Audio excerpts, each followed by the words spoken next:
Lições da Bíblia. Apresentação: Leandro Quadros. Alguns cristãos sinceros creem que Deus escolhe as pessoas que irão se salvar e as pessoas que irão se perder. Por que muitos cristãos sinceros creem nisso? Eles acreditam que a graça de Deus é irresistível. Isso significa que quando Deus decide salvar alguém, esta pessoa não pode resistir ao chamado de Deus. E ao mesmo tempo, Deus, para esses cristãos, é soberano o suficiente para não escolher outros. Ou seja, independente da escolha de uma pessoa, se Deus não a predestinou para ser salva, ela não será salva. Ela será condenada. Essa teologia, amigo ouvinte, ela não é bíblica e ela deturpa por completo o caráter divino. Em primeiro lugar, aprendemos em 1 Coríntios 6:1 que a graça de Deus pode ser resistida. Deus não levará ninguém para o céu pelo colarinho, porque amor não se impõe, amor se conquista. Em segundo lugar, mesmo que nem todas as pessoas sejam salvas, como diz Mateus 25:41, a salvação é oferecida a todas as pessoas. Porque em 1 Timóteo 2,4 é dito que Deus deseja que todos os homens sejam salvos e cheguem ao pleno conhecimento da verdade. Dito isso, vamos entrar um pouco na questão do livre-arbítrio. É importante nós avaliarmos o que a Bíblia diz sobre o livre-arbítrio para que a lição desta semana tenha mais coerência para você. Afinal, nesta semana estamos aprendendo sobre as escolhas que fazemos nesta vida e que vão determinar o nosso sucesso ou o nosso fracasso. Em primeiro lugar, amigo ouvinte, Deus criou seres livres para amá-lo. Lemos em Gênesis 2, 16 e 17, que Deus havia criado Adão e Eva perfeitos e que ele deu a eles a liberdade de escolherem entre o bem e o mal. Vemos isso também em Gênesis 3. Só que a partir do momento em que nossos primeiros pais pecaram, a natureza humana se corrompeu e o livre-arbítrio ficou corrompido.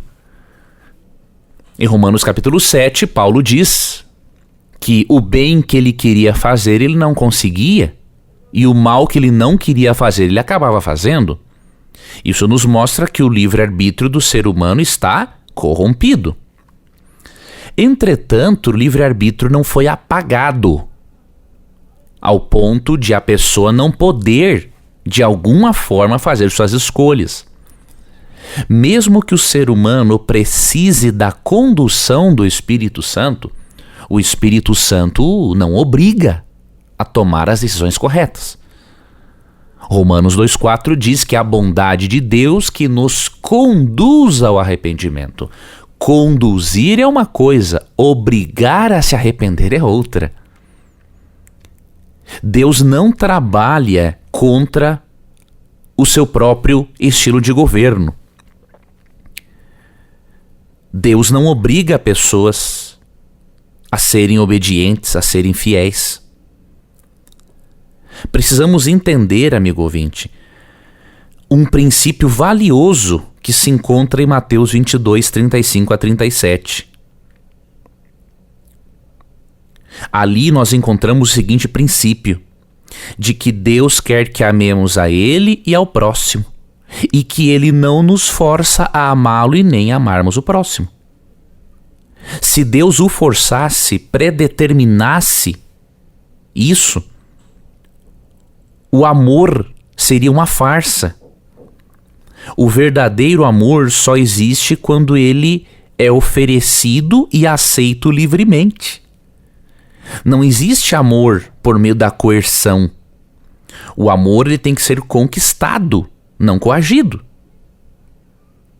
Por isso, amigo ouvinte, mesmo que o nosso livre-arbítrio seja corrompido, mesmo que precisemos do Espírito Santo para tomarmos as melhores decisões, nós ainda somos autorresponsáveis, porque há algo do livre-arbítrio preservado em nós. Mesmo que após a glorificação nos seja devolvido todo o livre-arbítrio, toda a capacidade de fazermos as boas escolhas novamente, neste momento nós temos um livre-arbítrio parcial, que é conduzido pelo Espírito e que ao mesmo tempo possibilita-nos a sermos responsáveis por nossas ações. Do contrário, todo indivíduo que mata, que rouba, que estupra, o fez simplesmente porque Deus o predestinou para ser assim? Isso é um absurdo. Deus jamais vai predestinar o ser humano para que o ser humano faça as coisas que Deus odeia que o ser humano faça. Seria um Deus totalmente esquizofrênico. E a Bíblia não ensina que o caráter de Deus é desse jeito. Precisamos também entendermos, amigo ouvinte, quando a Bíblia fala em predestinação, a Bíblia não fala que Deus predestina pessoas. A Bíblia fala que Deus predestina o tipo de caráter que os salvos terão ao aceitarem a Jesus. Dos muitos textos que eu poderia abordar com você e que são indevidamente usados, eu vou abordar apenas um, para você perceber o tipo de predestinação que a Bíblia ensina. Vou ler para você Romanos 8:29, que é um dos textos usados a favor da dupla predestinação, ou seja, Deus predestina alguns para a salvação e outros para a perdição.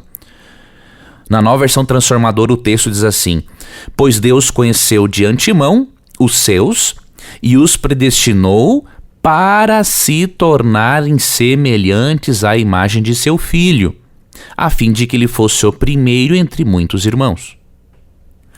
Perceba, Deus não predestinou quem vai se salvar e quem vai se perder. Deus predestinou que as pessoas salvas se tornem semelhantes a Jesus. Ou seja, Deus predestina não a pessoa que vai ser salva, mas o tipo de caráter que a pessoa salva terá. Um caráter semelhante ao de Cristo. Então, a crença na dupla predestinação, ela é resultado de uma leitura deficiente do texto bíblico. E por isso, amigo ouvinte, tenha em mente que mesmo que você e eu dependamos de Deus para fazermos nossas escolhas, nós não podemos fazer escolhas boas sozinhos, porque a nossa natureza é corrompida. Porém, mesmo assim, há algo do livre-arbítrio que foi preservado em nós, de modo que nós podemos, com a ajuda de Deus, exercitar-nos a nossa capacidade de escolha. Precisamos ter esta visão equilibrada para não irmos para um extremo e nem para o outro. Aguardo a você no estudo de amanhã, quando vamos aprender com a Bíblia como podemos fazer escolhas certas, conduzidos, obviamente, pelo Espírito Santo. Um abraço e até lá. Você ouviu Lições da Bíblia. Apresentação: Leandro Quadros.